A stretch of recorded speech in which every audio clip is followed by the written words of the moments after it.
My throat is hoarse from screaming. I pace my writer's room back and forth. I know its measurements intimately. The typewriter stares at me from atop the writing desk. The blank page in the roller mocks me. I'd throw that thing through the window if I could. I squeeze the clicker in my hand. The thing that saved a whole town and trapped me in this dark place. How many pages have I written since then? How many hells have I endured to bring the one perfect story to life? The one story that would help me escape and return to Alice. I remember Alice walking into the study, placing a cup of coffee next to the typewriter, kissing me on the cheek, saying goodnight. Alice. The memory is like sand on the beach being devoured by the tide. With each ebb and flow of the waves of time, I lose more and more of my past. Alice walking through the door with a bottle of champagne to celebrate my first book deal. Her eyes so full of pride. Her eyes. What color were her eyes? When the waves take away my last few grains of sand, when there's nothing left to remember, what will be left of me? I grasp at the grains of sand I still have. Alice, my books, my apartment in New York City, my vacation to Bright Falls, and Night Springs. Yes, I was a young, scrappy writer when I was hired to work on Night Springs. One of my first episodes was about a heroic escape. I put my characters through such danger, their escape felt so triumphant. Get to the typewriter. Get to work. This is the one. I just need to remember the story exactly as I wrote it so long ago. Then I'll be free. The clack of the keys is a familiar refrain. It brings comfort and torment in equal measure. I type the name of the episode upon the blank page. Dead of Night.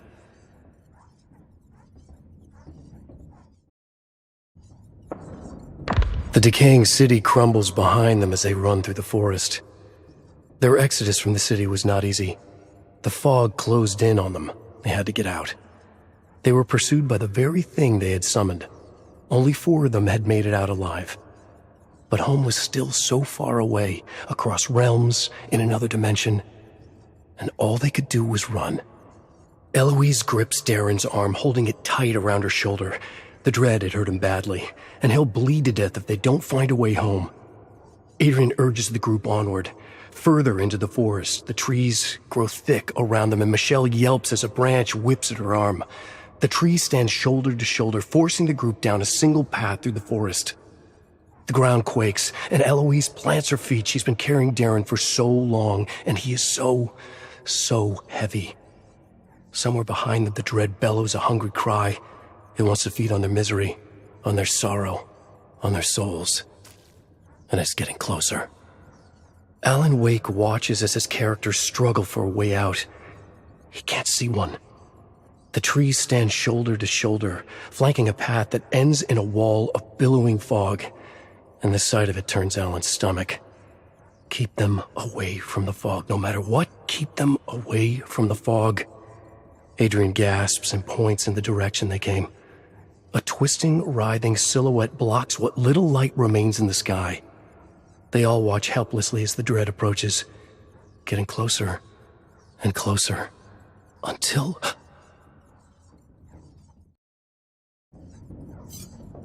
I sit back in my chair looking at the words on the page. It's always been a pain in the neck to format a script on a typewriter. But there it is. My episode of Dead of Night, just as I saw it. I remembered every detail of the script perfectly. The strangers who found themselves in a dead city in a world of eternal night, the crumbling ruins, the dread emerging from the ground, the chase, the forest, the wall of fog. The thought of the fog sends a shiver through me. I could remember all of it, all except for the ending. I clench my fists and look down in my lap. The ending. The ending.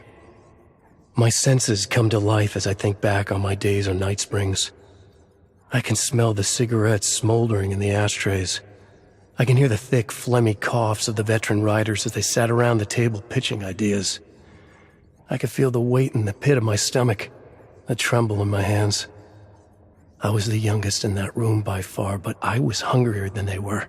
I was eager, desperate to make my mark.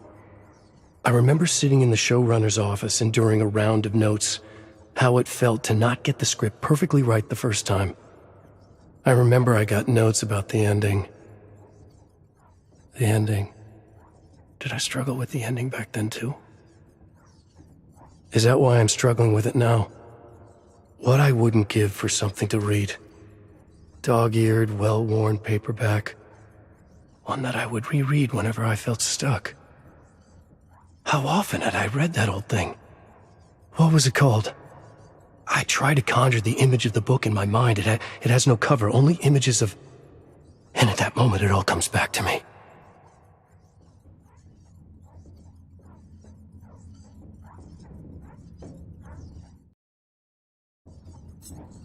The decaying city crumbles behind them as they run through the forest. Darren cries out in pain and clutches the bleeding wound in his side as Eloise pulls him down the forest path. The ground quakes and Adrian loses his footing, stumbling into Michelle, knocking them both into the dust and dirt. Alan watches and waits. Eloise and Darren come up against the wall of fog at the end of the path. They had run from the fog in the city. They look around for some other way out. The trees stand shoulder to shoulder. Michelle crawls along the dirt trying to find her glasses. Instead, she finds something that makes her scream, first in fear, and then in delight. They all gather around and marvel at the discovery. A book bound in flesh covered in ancient symbols of unknown origin. The dread's bellowing grows louder. Michelle flips through the book, squinting, trying to read the symbols. She has knowledge of the arcane. She knows the book can help them escape. She just has to find the right incantation and read it aloud, all without her glasses. Adrian gasps and points in the direction they came. A twisting, writhing silhouette blocks what little light remains in the sky. They all yell now, begging Michelle to read faster. Her fingers stop on a page. She doesn't know if it'll work, but she must try. She reads aloud the words, the language cutting through the air like rusty blades. As she speaks, a great blue orb appears around them, growing larger and larger until it explodes. And then...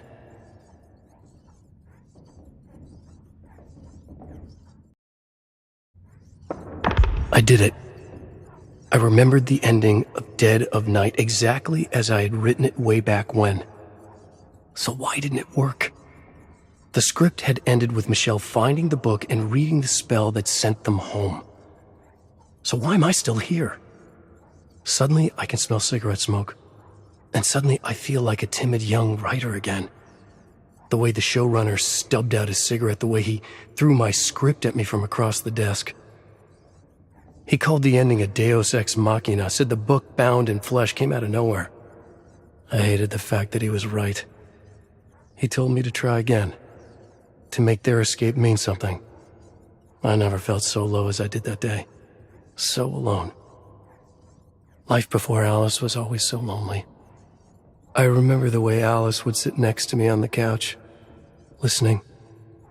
Not making suggestions, not soothing my ego, not stopping me from beating myself up about not being good enough to break through my writer's block. She would just sit there, with me, listening. I remember the way she would hold my hand. It was all she needed to do to calm me down, to slow down my racing heartbeat, ease the tightness in my chest, and open my mind to... I stopped dead in my tracks. Even now, Alice is helping me. I have the ending. I really have it this time.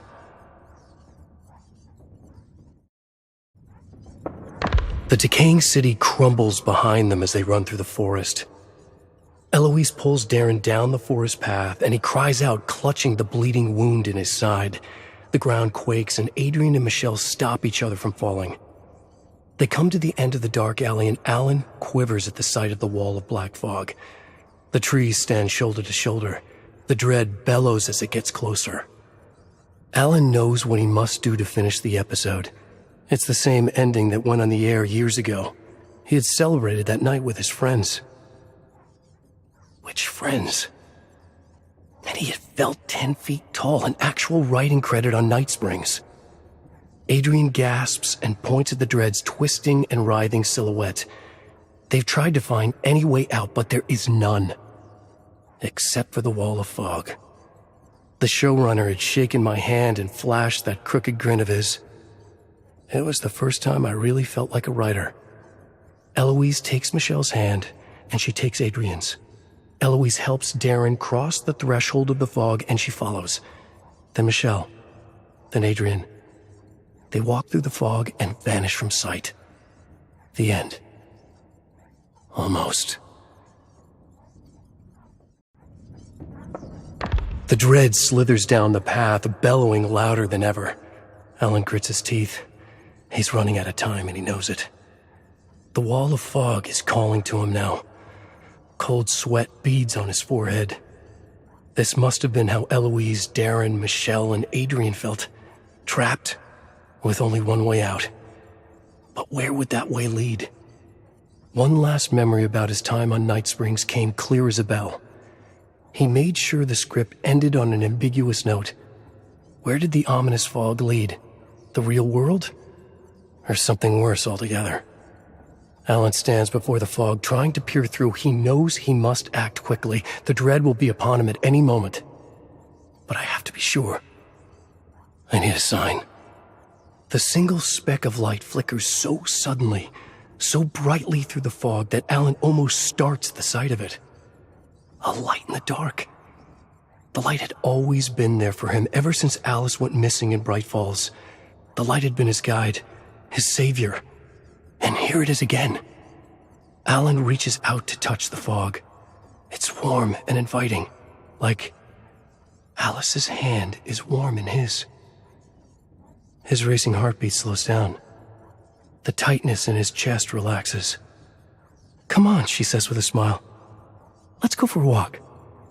And for a brief moment, she's there. Alan can feel her next to him as he crosses the wall of fog. He feels the sun on his face. A miracle in itself. Tears of joy well up inside. It's too much. And it slips away. Alan slips away. And fog turns to shadows.